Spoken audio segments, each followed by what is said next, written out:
क्या है? बच्चों, आइए जानते हैं कि इंटरनेट क्या है। सूचना का सुपर हाईवे या फिर इंफॉर्मेशन हाईवे के नाम से भी प्रसिद्ध है। इसके जरिए आप लेटेस्ट फाइनेंशियल न्यूज पा सकते हैं, लाइब्रेरी कैटलॉग को ब्राउज कर सकते हैं, अपने दोस्तों के साथ इंफॉर्मेशन एक्सचेंज कर सकते हैं या एक लाइव राजनीतिक बहस में शामिल हो सकते हैं। इंटरनेट एक ऐसा टूल है जो आपको टेलीफोन, फैक्स और आइसोलेटेड कंप्यूटर से परे एक सूचना नेटवर्क तक ले जाता है। इंटरनेट एक वैश्विक कंप्यूटर नेटवर्क है जिसमें विभिन्न प्रकार की सूचना और संचार सुविधाएं उपलब्ध हैं, जिसमें मानकीकृत संचार प्रोटोकॉल यानी स्टैंडर्डाइज्ड कम्युनिकेशन प्रोटोकॉल्स का उपयोग करते हुए इंटरकनेक्टेड नेटवर्क्स शामिल हैं। आपस में जुड़े कंप्यूटर्स विभिन्न एजेंसियों से संबंधित होते हैं, जैसे सरकार, विश्वविद्यालय, कंपनीज, व्यक्ति आदि। अधिकांश इंटरनेट सेवाएं क्लाइंट या सर्वर मॉडल पर काम करती हैं। एक कंप्यूटर अगर फाइल प्राप्त कर रहा है तो वो एक क्लाइंट कहलाता है, और अगर वह फाइल भेज रहा है तो वो एक सर्वर कहलाता है।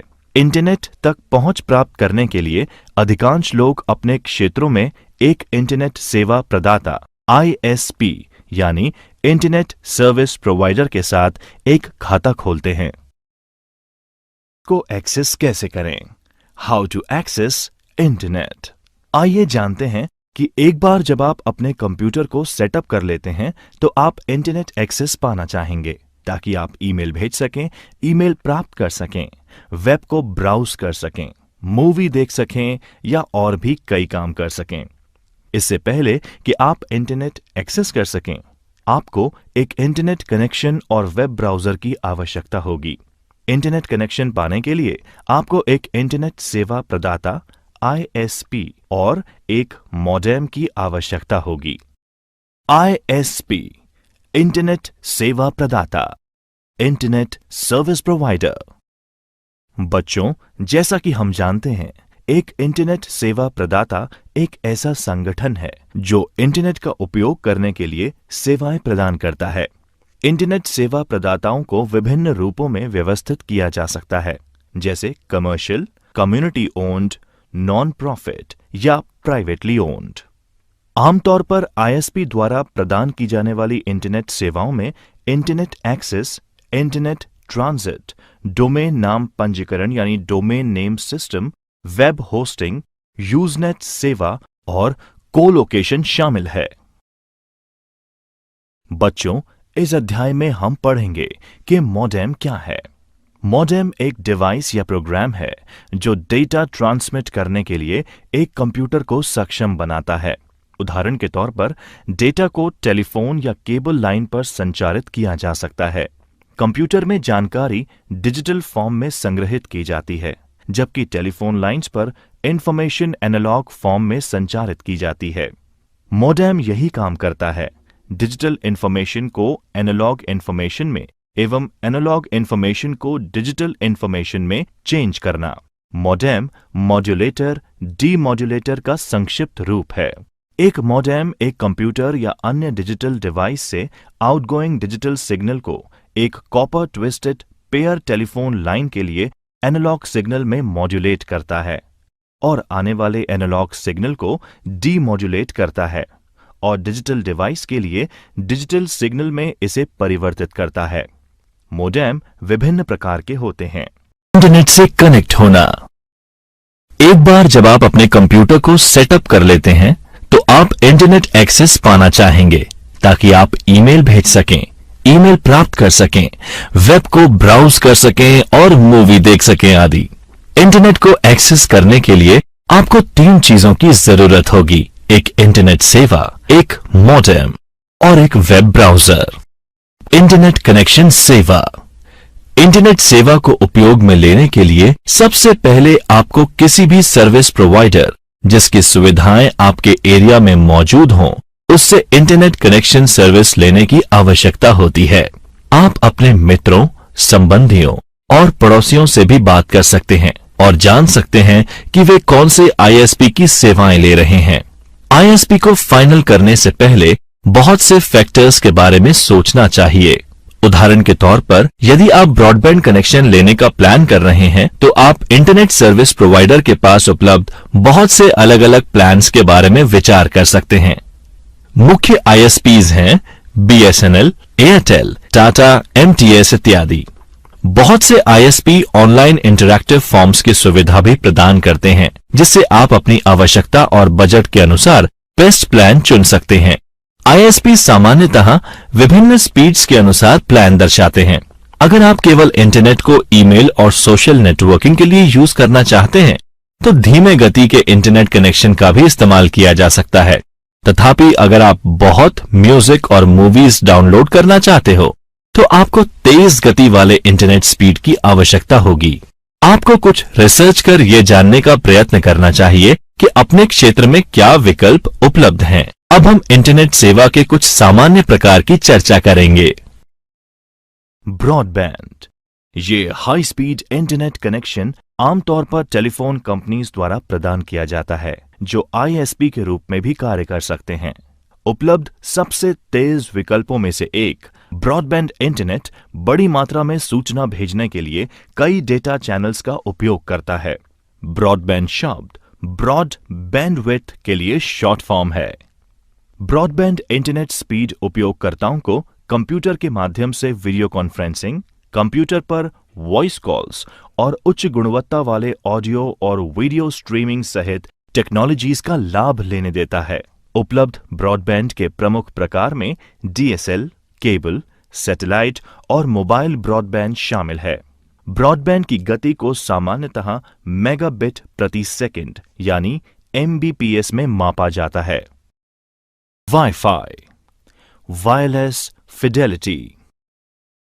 वाईफाई WLAN यानी वायरलेस लोकल एरिया नेटवर्किंग हेतु एक तकनीक है जिसे डिवाइसेस तक संचारित करने के लिए रेडियो फ्रीक्वेंसी की आवश्यकता होती है।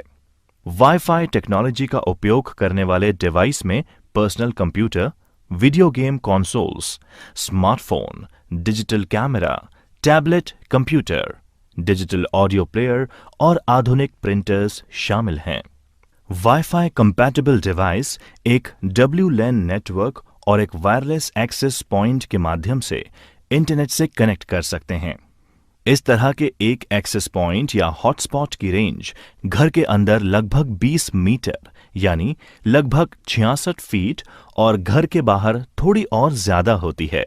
हॉटस्पॉट का कवरेज दीवारों युक्त एक कमरे के बराबर छोटा हो सकता है, जो रेडियो तरंगों को ब्लॉक करता है, या कई ओवरलैपिंग एक्सेस पॉइंट का उपयोग करके कई वर्ग किलोमीटर तक की कवरेज भी हो सकती है। कोई भौतिक कनेक्शन नहीं होने पर वायर्ड कनेक्शन की तुलना में ये हमलों के प्रति अधिक संवेदनशील होता है, जैसे Ethernet. DSL digital subscriber line सेवा एक ब्रॉडबैंड कनेक्शन का प्रयोग करती है जो इसे डायल अप से अधिक तेज बनाता है। DSL फोन लाइन के माध्यम से इंटरनेट से कनेक्ट करते हैं, लेकिन इसके लिए आपको घर पर लैंडलाइन होने की आवश्यकता नहीं होती। डायल अप के विपरीत ये एक बार सेटअप होने के बाद हमेशा कनेक्टेड रहता है और आप इसके साथ फोन लाइन भी इस्तेमाल कर सकते हैं। केबल सेवा केबल टीवी के माध्यम से इंटरनेट से कनेक्ट करती है। यद्यपि इसे पाने के लिए केबल टीवी की जरूरत नहीं है। ये एक ब्रॉडबैंड कनेक्शन का उपयोग करता है और दोनों डायल अप और DSL सेवा की तुलना में तेज होता है। हालांकि ये उन्हीं स्थानों पर उपलब्ध हो सकता है जहां केबल टीवी होता है। सैटेलाइट उपग्रह, ये कनेक्शन ब्रॉडबैंड का उपयोग करता है, लेकिन इसमें केबल या फोन लाइंस की आवश्यकता नहीं होती। ये पृथ्वी की परिक्रमा कर रहे उपग्रह के माध्यम से इंटरनेट को जोड़ता है। परिणाम स्वरूप ये लगभग दुनिया में कहीं भी इस्तेमाल किया जा सकता है, लेकिन कनेक्शन मौसम की वजह से प्रभावित हो सकता है। एक उपग्रह कनेक्शन थोड़ी देरी से डेटा संचार करता है, इसलिए उपग्रह कनेक्शन उन लोगों के लिए बहुत अच्छा विकल्प नहीं है जो रियल टाइम एप्लीकेशन जैसे गेमिंग या वीडियो कॉन्फ्रेंसिंग का उपयोग करते हैं। मोबाइल फोन कनेक्शन के माध्यम से मोबाइल ऑपरेटर्स द्वारा इंटरनेट सेवाएं प्रदान की जाती हैं। 3G और 4G सेवा का सबसे अधिक मोबाइल फोन और टैबलेट कंप्यूटर के साथ प्रयोग किया जा रहा है।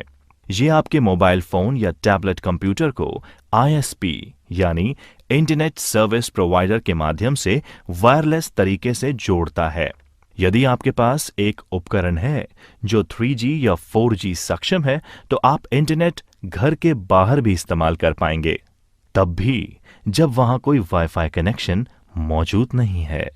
उपयोगी जानकारी, यूजफुल टिप्स। मोबाइल ब्रॉडबैंड एक portable modem, mobile phone, USB wireless modem, tablet या अन्य मोबाइल उपकरणों के नेटवर्क के माध्यम से वायरलेस इंटरनेट एक्सेस के लिए प्रयोग में आने वाला एक मार्केटिंग शब्द है। इंट्रानेट। आइए अब हम पढ़ते हैं इंट्रानेट के बारे में। एक इंट्रानेट एक निजी नेटवर्क है जो केवल उस ऑर्गेनाइजेशन के कर्मचारियों के लिए ही सुलभ होता है। आमतौर पर संगठन के इंटरनल IT सिस्टम से जानकारी और सेवाओं की एक विस्तृत श्रृंखला यानी डिटेल्ड लिस्ट संगठन के कर्मचारियों के लिए उपलब्ध होती है एवं ये इंटरनेट पर आम जनता के लिए उपलब्ध नहीं होती। एक इंट्रानेट वेबसाइट किसी भी अन्य वेबसाइट्स की तरह काम करती है, लेकिन एक इंट्रानेट को सिक्योरिटी देने वाला फायरवॉल अनऑथराइज्ड उपयोग को बंद कर देता है। इंटरनेट बनाम intranet. Internet global world wide web है, जबकि इंट्रानेट एक कंपनी का प्राइवेट इंटरनेट है जिसे सिर्फ कंपनी के अंदर इस्तेमाल किया जा सकता है। दोनों TCP/IP प्रोटोकॉल को उपयोग में लेते हैं और साथ में ईमेल और अन्य वर्ल्ड वाइड वेब मानक का इस्तेमाल भी करते हैं। दोनों में मुख्य फर्क यह है कि इंटरनेट का यूजर इंटरनेट पर जा सकता है, लेकिन सुरक्षा कारणों जैसे कंप्यूटर फायरवॉल के कारण इंटरनेट यूजर इंट्रानेट पर नहीं जा सकता।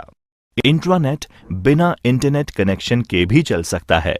इंटरनेट अधिक व्यापक एक बड़ी आबादी में फैला है, सभी वेब आधारित सेवाओं के लिए बेहतर पहुंच प्रदान करता है और इस प्रकार बहुत से उपयोगकर्ताओं के लिए सूटेबल है। इंट्रानेट इंटरनेट का एक अधिक सुरक्षित और प्राइवेटाइज्ड वर्जन है।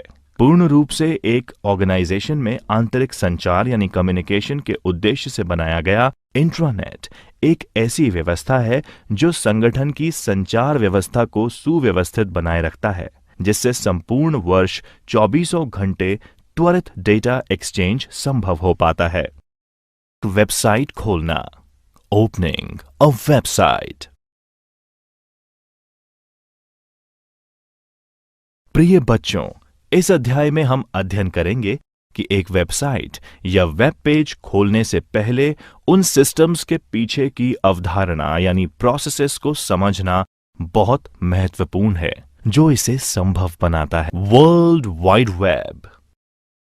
वर्ल्ड वाइड वेब WWW एक ओपन सोर्स इंफॉर्मेशन स्पेस है जहां डॉक्यूमेंट्स एवं बाकी वेब रिसोर्सेज को उनके URL द्वारा पहचाना जाता है। ये डॉक्यूमेंट्स एवं वेब रिसोर्सेज हाइपरटेक्स्ट लिंक द्वारा आपस में जुड़े होते हैं और इंटरनेट के माध्यम से एक्सेस किए जा सकते हैं। वर्ल्ड वाइड वेब WWW का इस्तेमाल कर अरबों लोग इंटरनेट पर इंटरैक्ट करते हैं। एक विशिष्ट पेज को वर्ल्ड वाइड वेब पर वेब पेज के नाम से जाना जाता है। इन वेब पेजेस को एक स्पेशलाइज्ड सॉफ्टवेयर का इस्तेमाल करके जो यूजर की मशीन यानी क्लाइंट्स मशीन पर रन होता है एक्सेस किया जाता है, जिसको वेब ब्राउजर के नाम से जाना जाता है। Web page text, image, video, multimedia components, web navigation feature जैसे हाइपरलिंक्स आदि से मिलकर बने होते हैं। इंटरनेट और वर्ल्ड वाइड वेब एक दूसरे के स्थान पर इस्तेमाल होते हैं, लेकिन वे समान नहीं हैं। इंटरनेट हार्डवेयर भाग के रूप में कहा जा सकता है। ये या तो copper wire, fibre optic cable या वायरलेस कनेक्शन के माध्यम से जुड़े कंप्यूटर नेटवर्क्स का एक संग्रह है, जबकि वर्ल्ड वाइड वेब सॉफ्टवेयर भाग के रूप में कहा जा सकता है। ये वेब पेज का एक संग्रह है जो हाइपरलिंक और URL के माध्यम से जुड़े हुए हैं। वर्ल्ड वाइड वेब इंटरनेट द्वारा उपलब्ध कराई गई सेवाओं में से एक है। ईमेल, चैट, ब्लॉगिंग एवं फाइल स्थानांतरण यानी फाइल ट्रांसफर इंटरनेट पर सेवाओं के उदाहरण हैं। बच्चों, आइए जानते हैं वेबसाइट के बारे में। एक वेबसाइट वर्ल्ड वाइड वेब यानी www फाइलों का एक संबंधित संग्रह है, जिसमें साथ में एक पेज भी होता है जिसे होम पेज कहते हैं। एक होम पेज वह पेज है जो कि किसी भी वेबसाइट को एक्सेस करने पर सबसे पहले खुलता है। प्राय कोई भी कंपनी या एक व्यक्ति जिसकी वेबसाइट होती है, वह आपको अपनी वेबसाइट के होम पेज का पता देता है, क्योंकि होम पेज के द्वारा आप पूरी वेबसाइट को नेविगेट कर सकते हैं और किसी भी पेज पर पहुंच सकते हैं। वेबसाइट से कई कार्य किए जा सकते हैं और कई तरह से इन्हें काम में लिया जा सकता है।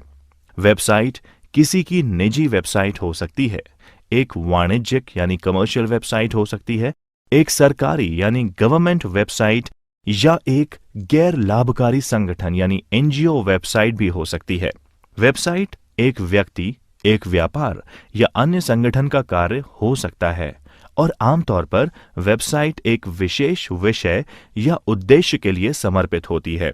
किसी भी वेबसाइट पर किसी अन्य वेबसाइट के लिए एक हाइपरलिंक शामिल किया जा सकता है। वेब पेज को अलग अलग आकार की कंप्यूटर आधारित एवं इंटरनेट सक्षम डिवाइस के द्वारा देखा या एक्सेस किया जा सकता है, जैसे डेस्कटॉप कंप्यूटर, लैपटॉप, पीडीए और मोबाइल फोन। एक वेबसाइट को एक कंप्यूटर सिस्टम पर होस्ट किया जाता है, जिसे वेब सर्वर कहते हैं।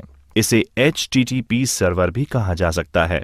वेबसाइट्स को दो व्यापक श्रेणियों यानी कैटेगरीज में विभाजित किया जा सकता है, स्टैटिक और डायनेमिक। स्टैटिक साइट्स की जानकारी स्थिर होती है और यूजर को संवाद की अनुमति नहीं दी जाती, जबकि डायनेमिक साइट वेब 2.0 समुदाय का हिस्सा है और साइट ओनर और साइट फॉलोअर्स के बीच संवाद के लिए अनुमति देती है। Uniform resource locator. आइए पढ़ते हैं यूनिफॉर्म रिसोर्स लोकेटर यानी URL के बारे में। URL को आमतौर पर वेब एड्रेस के रूप में भी जाना जाता है। ये एक वेब रिसोर्स का संदर्भ है जो एक कंप्यूटर नेटवर्क पर उस संसाधन का स्थान दर्शाता है और उस तक पहुंचने के लिए इस्तेमाल किया जाता है। URL वेब पृष्ठों HTTP के संदर्भ के लिए सबसे अधिक उपयोग लिया जाता है, लेकिन ये फाइल ट्रांसफर, मेल टू या डेटाबेस एक्सेस के लिए भी उपयोग किया जाता है। अधिकांश ब्राउज़र वेब पेज के URL को एड्रेस बार में प्रदर्शित करते हैं। URL एक वेबसाइट, फाइल या दस्तावेज का सामान्य प्रारूप में इंटरनेट पता है। इंटरनेट से जुड़े प्रत्येक कंप्यूटर का अपना एक यूनिक URL होता है, जिसके बिना दूसरे कंप्यूटर तक पहुंच नहीं बनाई जा सकती। आमतौर पर एक URL निम्न प्रकार से प्रदर्शित किया जा सकता है। ये एक प्रोटोकॉल यानी HTTP, एक होस्ट नेम, डोमेन नेम और एक फाइल नेम इंगित करता है। TLDs यानी टॉप लेवल डोमेन के कुछ उदाहरण संदर्भ के लिए यहां साझा किए जा रहे हैं। क्षेत्र .com परिभाषा कमर्शियल या व्यावसायिक, उपयोग हेतु व्यापार। क्षेत्र .edu परिभाषा शिक्षा, उपयोग हेतु विश्वविद्यालय। क्षेत्र .gov परिभाषा सरकार, उपयोग हेतु विभिन्न देशों की सरकार एवं भारत के विभिन्न राज्यों की सरकार। क्षेत्र .net परिभाषा नेटवर्क, उपयोग हेतु नेटवर्क प्रदाता या नेटवर्क प्रोवाइडर्स। क्षेत्र .org परिभाषा संगठन या ऑर्गेनाइजेशंस, उपयोग हेतु गैर लाभकारी और अन्य संगठन, non profit and miscellaneous organisations. Domain name system यानी DNS। आइए अब समझते हैं कि डोमेन नेम सिस्टम असल में है क्या। Domain name system internet domain नामों का पता लगाने और उनका इंटरनेट प्रोटोकॉल एड्रेस में अनुवाद करने का एक तरीका है। एक डोमेन नाम एक इंटरनेट एड्रेस यानी पते को याद रखने का एक सार्थक और आसान तरीका है। डोमेन नेम सिस्टम कंप्यूटर, सेवाओं या किसी भी इंटरनेट या एक निजी नेटवर्क से जुड़े संसाधन के लिए एक श्रेणीबद्ध वितरित नामकरण प्रणाली है। ये डोमेन नेम्स, जो कि मनुष्य द्वारा आसानी से याद किए जा सकते हैं, को संख्यात्मक आईपी एड्रेस यानी न्यूमेरिकल आईपी एड्रेसेस में परिवर्तित करने का तरीका है, जिसकी आवश्यकता कंप्यूटर सेवाओं एंड डिवाइस के लिए दुनिया भर में होती है। डोमेन नेम सिस्टम सभी इंटरनेट सुविधाओं की सुविधा का एक आवश्यक घटक है, क्योंकि ये इंटरनेट के प्राथमिक निर्देशिका सेवा यानी प्राइमरी डायरेक्टरी सर्विस है। डोमेन नाम अल्फाबेटिक होते हैं, इसलिए याद करने में आसान है। इंटरनेट हालांकि वास्तव में आईपी पतों यानी आईपी एड्रेसेस पर आधारित है।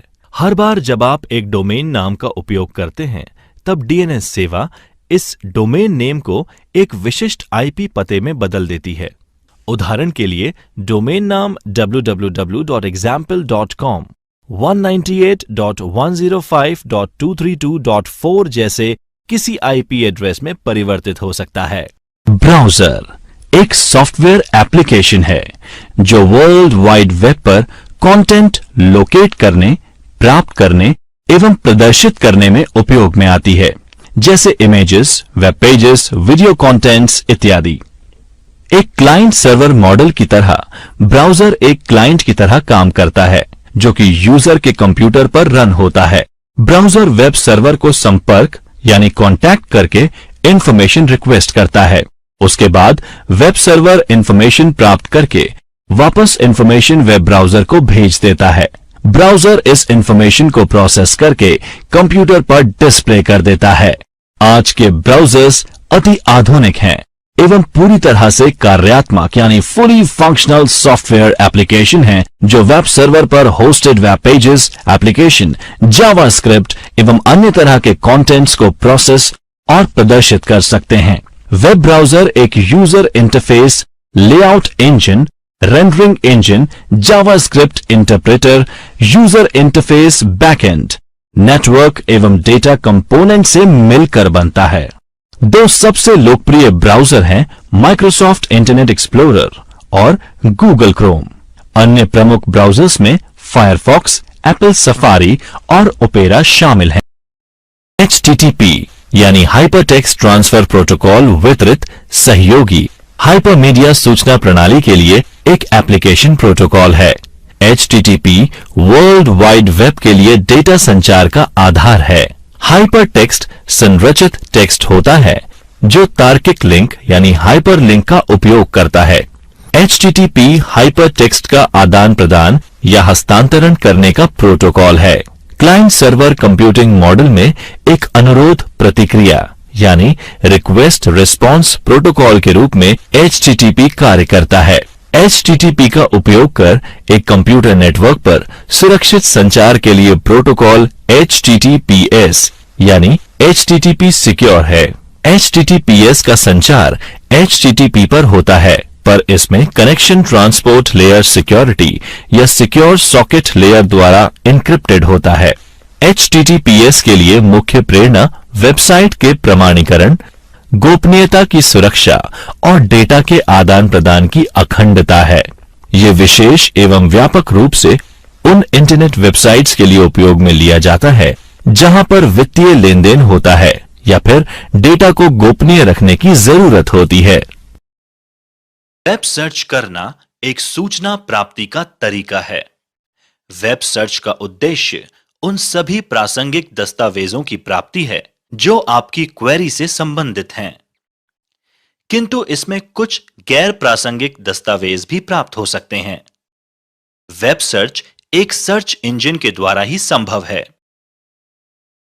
एक वेब सर्च इंजन वह सॉफ्टवेयर है जिसे वर्ल्ड वाइड वेब से संबंधित सूचनाओं को खोजने के लिए बनाया गया है।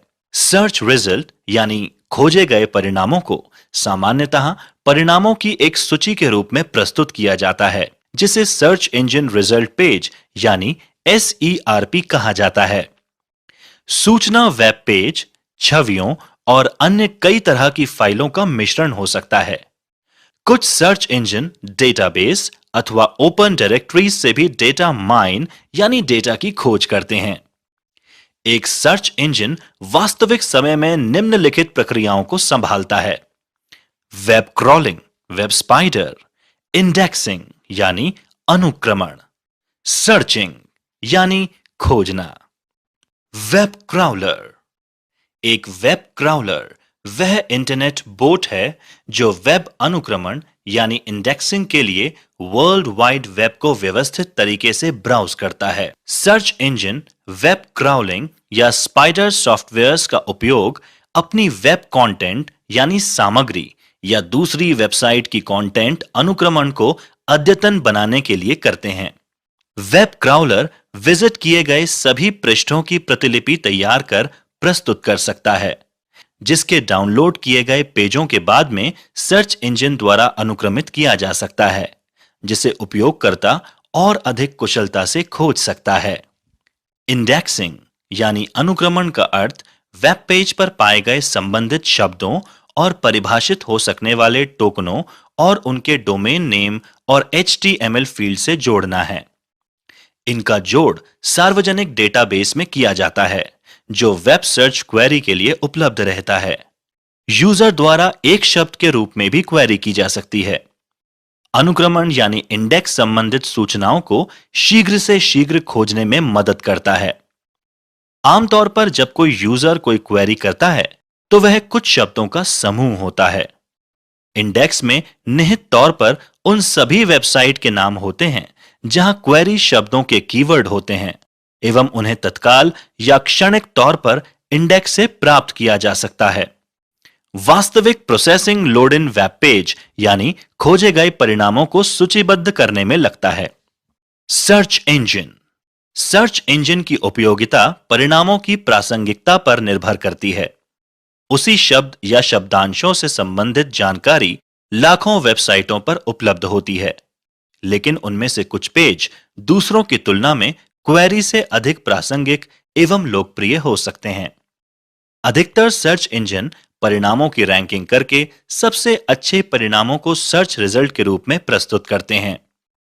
कौन सा पेज सबसे ज्यादा मैच करता है, किस क्रम में परिणामों को दिखाया जाना है, यह सुनिश्चित करने की प्रक्रिया हर एक सर्च इंजन में अलग अलग होती है। शोध के अनुसार आज सबसे ज्यादा लोकप्रिय सर्च इंजन जिन्हें इंटरनेट समुदायों द्वारा अत्यधिक काम में लिया जा रहा है वे निम्न हैं: Google, Bing, Yahoo, Google search जिसे सामान्यतः गूगल वेब सर्च या गूगल कहकर संबोधित किया जाता है, गूगल इनकॉर्पोरेशन का एक वेब सर्च इंजन है। यह वर्ल्ड वाइड वेब पर सबसे ज्यादा इस्तेमाल होने वाला सर्च इंजन है, जिसमें हर रोज 30 करोड़ से अधिक सर्च किए जाते हैं। गूगल के सर्च रिजल्ट पेज का ऑर्डर पेज रैंक नामक पेटेंटेड प्रायोरिटी रैंक एल्गोरिथम पर आधारित है। गूगल सर्च का मुख्य उद्देश्य वेब सर्वर पर सार्वजनिक रूप से उपलब्ध दस्तावेजों में शब्दों की खोज करना है, न कि डेटाबेस में उपलब्ध चित्र या डेटा में खोजना। विकिपीडिया। प्रिय बच्चों, आइए जानते हैं विकिपीडिया के बारे में। विकिपीडिया एक फ्री एनसाइक्लोपीडिया है जिसे उन लोगों द्वारा कोलैबोरेटिव रूप में लिखा है जो इसका उपयोग करते हैं। यह एक विशेष प्रकार की वेबसाइट है जो कोलैबोरेशन को आसान बनाने के लिए डिजाइन की गई है, जिसे विकी कहा जाता है। विकी एक सहभागी वेबसाइट है जिसमें कई लेखकों के सतत सहभागी यानी कोलैबोरेटिव कार्य शामिल हैं। विकी वेबसाइट पर उपलब्ध पिछले लेखकों के द्वारा काम किए गए लेख को किसी के द्वारा भी संपादित यानी एडिट करने, हटाने या मॉडिफाई करने की अनुमति देता है। कई लोग प्रति घंटे हजारों परिवर्तन कर लगातार विकिपीडिया में सुधार कर रहे हैं। ये सभी परिवर्तन लेख के इतिहास और हाल ही में किए गए परिवर्तनों में रिकॉर्ड होते हैं। ईमेल। इलेक्ट्रॉनिक मेल को 1983 से ईमेल कहा जाता है। यह एक मैसेज को डिजिटल फॉर्म में एक लेखक से दूसरे या अधिक प्राप्तकर्ताओं तक पहुंचाया जाता है। ईमेल इंटरनेट अथवा कंप्यूटर नेटवर्क द्वारा संचालित होता है। आज का ईमेल सिस्टम स्टोर कर प्रेषित यानी फॉरवर्ड करने वाले प्रारूप यानी स्टोर एंड फॉरवर्ड पर कार्य करता है। ईमेल सर्वर इसे स्वीकार करते हैं, भेजते हैं, पहुंचाते हैं तथा उसको संग्रहित भी रखते हैं। इसके लिए ना तो उपयोगकर्ताओं को और ना ही प्राप्तकर्ता को एक ही साथ ऑनलाइन होना अनिवार्य होता है। इसके लिए उपयोगकर्ता व प्राप्तकर्ता को इतने ही समय तक सर्वर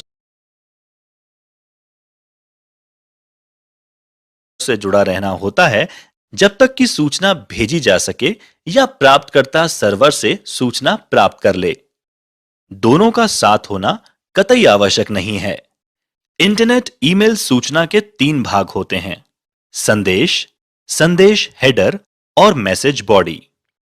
संदेश हेडर सूचना को नियंत्रित करता है, जिसमें मुख्य रूप से भेजने वाले का ईमेल पता तथा प्राप्त करने वालों के पते होते हैं। आमतौर पर इसमें वर्णनात्मक जानकारी भी जोड़ दी जाती है, जैसे विषय का हेडर क्षेत्र तथा मैसेज देने की तारीख व समय। लोकप्रिय ईमेल प्लेटफॉर्म्स में जीमेल, याहू मेल, आउटलुक एवं अन्य शामिल हैं। ईमेल का सामान्य फॉर्मेट लोकल पार्ट @डोमेन है। उदाहरण के लिए jsmith@example.org। एक ईमेल एड्रेस में 2 भाग होते हैं। सिंबल से पहले का भाग लोकल पार्ट कहलाता है।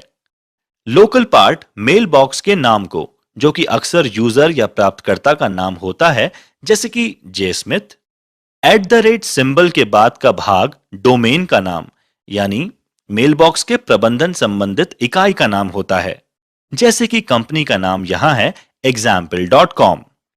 हम आगामी भागों में जीमेल के उदाहरणों को बताएंगे। ईमेल एक्सेस करना। How to access electronic mail. आइए जानते हैं कि ईमेल का उपयोग कैसे किया जाए और इसका प्रदर्शन करने के लिए हम जीमेल का उदाहरण लेंगे। ईमेल लिखना तथा भेजना अन्य लोगों को जल्दी जानकारी देने का एक क्विक तथा सरल तरीका है। एक टच बटन के माध्यम से ही आप अपने मित्रों या परिवारों को कहीं भी, विश्व में कहीं से भी समाचार भेज सकते हैं। ये स्टेप्स आपको बताएंगे कि जीमेल खाते यानी जीमेल अकाउंट का इस्तेमाल करते हुए ईमेल कैसे भेजना है। इसके लिए आपको इन चीजों की जरूरत होगी: एक कंप्यूटर में कार्यकारी स्थिति में इंटरनेट कनेक्शन, एक सेटअप किया हुआ ईमेल खाता जिसमें ईमेल भेजने व प्राप्त करने की सुविधा हो। एक ईमेल भेजने के लिए निम्न कदम दर कदम यानी स्टेप बाय स्टेप दिशा निर्देश का पालन करें। ईमेल भेजने के स्टेप्स। स्टेप 1, अपने जीमेल में लॉगिन करें ताकि आप अपने जीमेल खाते के डैशबोर्ड यानी मुख्य पृष्ठ पर पहुंच जाएं। स्टेप 2, कंपोज पर क्लिक करें। स्टेप 3, एक नई रिक्त ईमेल विंडो खुल जाएगी। टू बॉक्स में उस ईमेल पते को टाइप करें जिसे आप मेल भेजना चाहते हो। स्टेप 4, यदि आप किसी अन्य को भी शामिल करना चाहते हैं जिससे कि वे भी आपके संवाद से अवगत रहें, तो आप सीसी यानी प्रतिलिपि या बीसीसी यानी गुप्त प्रतिलिपि का उपयोग कर सकते हैं। सीसी का अर्थ कार्बन कॉपी तथा बीसीसी का अर्थ ब्लाइंड कार्बन कॉपी है। सीसी क्षेत्र में ईमेल पते के जोड़ने का अर्थ यह है कि सूचना की प्रति इस व्यक्ति या व्यक्तियों को भी प्राप्त होगी, किंतु यदि आपने इसे बीसीसी में डाला है तो उक्त ईमेल की एक कॉपी जिसका पता इसमें आपने भरा है को भी प्राप्त होगी, लेकिन दूसरे प्राप्तकर्ता उसका ईमेल एड्रेस नहीं देख पाएंगे। स्टेप 5, विषय यानी सब्जेक्ट फील्ड एक शीर्षक की तरह प्राप्तकर्ता को विषय के बारे में जानकारी पाने की अनुमति प्रदान करेगा। विषय फील्ड को खाली भी छोड़ा जा सकता है, परंतु उस दशा में आपको ईमेल को देखने एवं छांटने में समस्या होगी। स्टेप 6, मैसेज फील्ड में मैसेज टाइप करें। इसमें वर्ड डॉक्यूमेंट की तरह ही फॉर्मेट यानी संशोधित करने की सुविधा होती है, जैसे फॉन्ट स्टाइल, रंग और आकार बदलना। आप इसमें बुलेट बिंदु एवं वर्तनी को भी जांच सकते हैं। आप नीचे दिखाए गए मेन्यू में स्वरूपण यानी फॉर्मेटिंग चुन सकते हैं। स्टेप 7, अपना मैसेज ईमेल की बॉडी फील्ड में डालें। स्टेप 8, यदि आप अपनी लिखी ईमेल से संतुष्ट हैं तो कंपोज के नीचे स्थित सेंड बटन पर क्लिक करें। स्टेप 9, भेजा गया ईमेल आपके जीमेल डैशबोर्ड पर भेजे गए मेल फोल्डर में संग्रहित रहेगा। आप अपने माउस सूचक से इनबॉक्स फोल्डर को लिंक यानी जोड़कर इसे वे अन्य फोल्डर को देख सकते हैं। स्टेप 10, आपकी ईमेल अब भेजे जाने के लिए तैयार है, लेकिन इसे सीधे भेजने की बजाय इसे वापस लाने के लिए भी तय कर सकते हैं। जीमेल अपने ड्राफ्ट को स्वचालित रूप से सेव यानी सहेजता है। इसीलिए आप यदि मेल बंद कर देते हैं तो वापस आपकी अधूरी मेल ड्राफ्ट फोल्डर में सेव कर रखी हुई होती है, जिसे आप पूर्ण कर पुनः ड्राफ्ट फोल्डर से लेकर सेंड बटन को क्लिक कर सामान्य तरीके से भेज सकते हैं। उपयोगी वेबसाइट्स राजस्थान में। यूजफुल वेबसाइट्स इन राजस्थान। प्रिय बच्चों, जैसा कि आप सभी को पता है, राजस्थान सरकार और इसके विभागों के लिए विशेष रूप से उपलब्ध कई उपयोगी और इंफॉर्मेटिव वेबसाइट्स हैं। उनमें से कुछ यहां पर समझाई गई हैं। राज्य पोर्टल राजस्थान सरकार, state portal government of Rajasthan. बच्चों, सबसे पहले हम अध्ययन करेंगे राज्य पोर्टल के बारे में। इसके लिए www.rajasthan.gov.in जो राज्य सरकार की मुख्य वेबसाइट है, जिसमें प्रमुख विभागों और संबंधित सेक्शंस के लिंक हैं, उस पर क्लिक करेंगे। स्टेट पोर्टल आम आदमी के लिए इंफॉर्मेटिव और ट्रांजैक्शन संबंधी सरकारी सेवाओं तक आसान और सुविधाजनक पहुंच प्रदान करता है। इसके साथ राजस्थान सरकार इसके माध्यम से किसी भी समय और कहीं भी सभी नागरिक सेवाओं तक पहुंचने के लिए वन स्टॉप विंडो इंटरफेस प्रदान करती है। स्टेट पोर्टल के लाभ। नागरिकों यानी सिटीजन्स और सरकारी उपयोगकर्ताओं यानी गवर्नमेंट यूजर्स के लिए सभी सरकारी मामलों के लिए सूचना का एक सोर्स है। इस पोर्टल पर एक वेब निर्देशिका rajasthan.gov.in/government-web-directory/pages/default.aspx भी है, जिसका इस्तेमाल उपयोगकर्ताओं द्वारा राज्य सरकार के किसी भी विभाग, agency, autonomous body, state assembly, judiciary आदि की वेबसाइट तक पहुंचने के लिए किया जा सकता है। सिटीजन्स, बिजनेसेस और विदेशी लोगों के लिए सभी इंफॉर्मेटरी या ट्रांजैक्शन संबंधी सरकारी सेवाओं के लिए सिंगल विंडो इंटरफेस। विभागीय वेब पोर्टल से तुरंत लिंक करने के लिए ये विभागीय वेबसाइट्स के माध्यम से वास्तविक समय के अपडेट यानी रियल टाइम अपडेट उपयोगकर्ताओं तक पहुंचाना सुनिश्चित करता है।